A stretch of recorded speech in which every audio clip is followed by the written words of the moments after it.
Hello friends, তো আজকে আমি তোমাদেরকে দেখাবো যে ফেসবুক অফিসিয়াল অ্যাপে তোমরা কিভাবে আমার মায়ের ফটো ছেড়েছি ওরকমভাবে কীভাবে তোমরা ছাড়তে পারবে সেটা আমি তোমাদেরকে দেখাবো। এখন দেখো, আমি আমার মায়ের আইডিতে ঢুকলাম।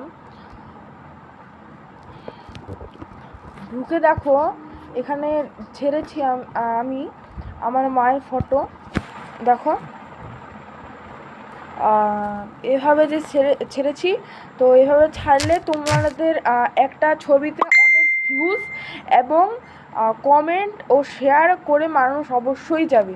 আর না হলে কিন্তু তোমরা ছাড়াটা ভুল করছো যদি এইভাবে না ছাড়ো। তো তার জন্য প্রথমে তোমরা নিজের এখানে দেখো আছে যে রাইট সামথিং হেয়ার, এইখানটাতে একটি ক্লিক করে দেবে। ক্লিক করার পর একটি ইন্টারফেস শো হবে। ইন্টারফেস শো হওয়ার পর তো ওখানে স্ক্রল করে নিচে চলে আসবে। তারপরে দেখো এখানে রয়েছে যে লাইভ ইভেন্ট, এখানে একটি ক্লিক করে দেবে। লাইভ ইভেন্টে ক্লিক করার পর দেখো এখানে কি